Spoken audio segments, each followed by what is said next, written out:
List-nosed American goldfinch. And look at these floodwaters. This has been an experience, but it's also brought a lot of unique things to us that we've realized. Oh, you hear that? Blue jay. Let's talk about some Baltimore Orioles. Hey, how you doing? Bob Vokes here for the Gilligaloo. Well, here we are, getting further into spring. Lots of things happen, lots of hummingbirds around, lots of rose-breasted grosbeaks around, all kinds of things happening. But we kind of want to really kind of fill in a few of the blanks about this flood thing we're doing. We've actually, we've survived fairly well, really, in the grand scheme of things, particularly compared to some of our neighbors. But certainly, we had tons and tons and tons of help. My sons and daughter, Sarah and Tyson and Derek, and Sarah's husband Justin, and Justin's brother Jeffy, and Justin's sister's man Corey, and the Wild Yam was even here. You can check out her YouTube channel and stuff, and the military people, and lots of friends have sent us food and different things. So it's been an amazing ride, and I talked about it a little bit last week and saying wanting it to be this life experience as opposed to a really bad thing. I mean, it's not great. It's not been a lot of fun, but on the other hand, it has been a lot of fun. A lot of us has got together. I've seen my kids and my grandkids more in the last couple of weeks since than I've seen since Christmas, and you can't beat that. And then all the birds that are coming back, and I talked last week, about the yellow rump warblers and golden crown kinglets and stuff, and since then it's been hummingbirds and American goldfinch coming back, and purple finch in big numbers, chirping sparrows, of course, American tree sparrows, song sparrows, all those guys.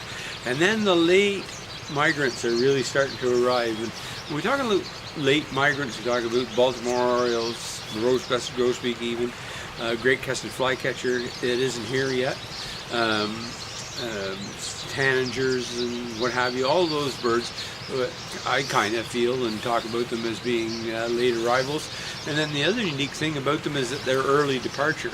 So, the great crested flycatcher, for instance, is only here for 60, 75, 80 days and is gone.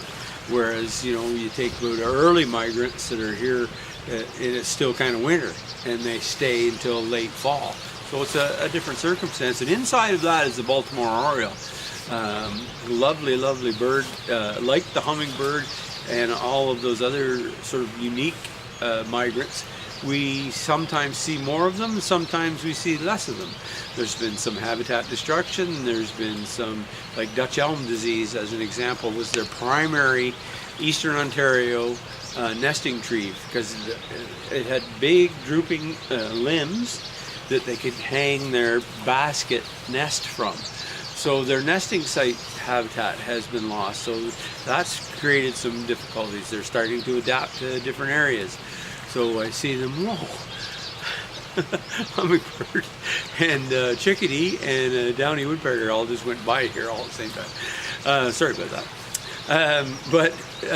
So they started to adapt to some trembling aspens and some other sort of high-top birds, because they can nest up to 60 feet in the air.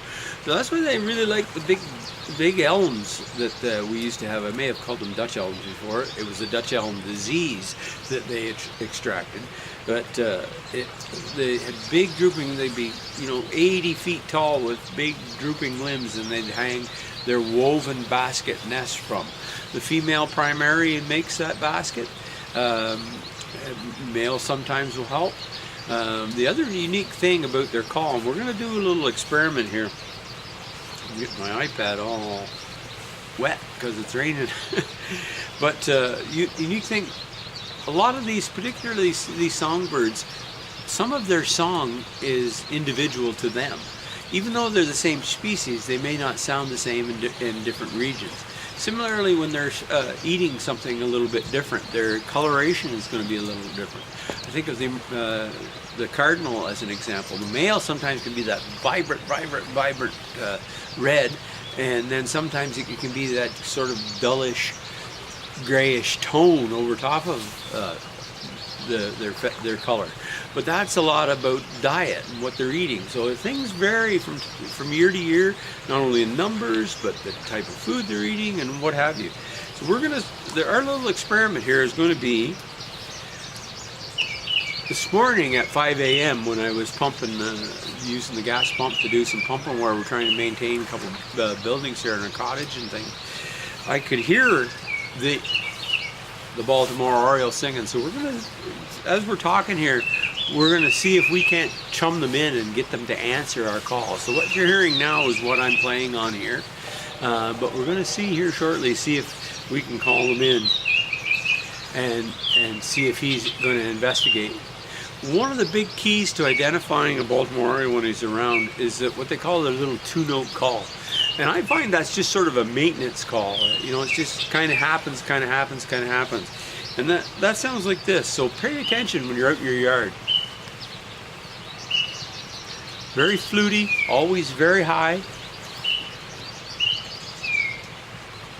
But that always sort of, that's what you catch first, because you never see them. They're way up in the top of the trees. You never see them unless they come to your feeder or wherever. But if you listen for that, you'll start to identify that little call. And as soon as you hear it, you go, oh, there's an Oriole, and you'll start looking around. So we'll continue to play this. We're going to see if we can get that male to come back that was here earlier this morning. It's probably around 10 a.m. now. About at 5 a.m. he was singing around here. Baltimore Orioles, eastern seaboard bird again, goes way down into Florida for the winter time, nests all the way from Alaska to Nova Scotia kind of thing, down through the mid-eastern states, Texas and that kind of stuff. Beautiful, beautiful girl.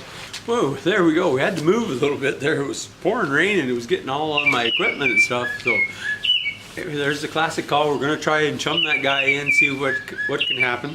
But I thought I'd take a look, you know, the distinct color of the male. I mean, look at that guy. You can't underestimate who that is. Notice where the pointer is there, right at his beak, right there. Big, long beak. So if you think about a cardinal or whatever, or a rose-breasted grosbeak, it's much thicker, much bigger beak. This is long and more long and slender. That's because primarily they're a fruit eater as well as insects.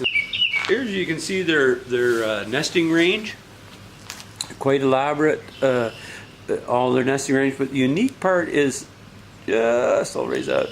See Florida? That's their winter range. So can you imagine how many how many Baltimore Orioles are congested into one area there when we think of their summer range, and their nesting range is that bright red. Look at that, all the way like up into the southern part of Ontario, Quebec, western provinces, eastern provinces, and all through the mid-east of the United States. Beautiful, beautiful bird. We're going to continue to see if we can call him in here. But get outside, enjoy some nature. When you're out there, listen, because you never know what you're going to hear. Have a great day.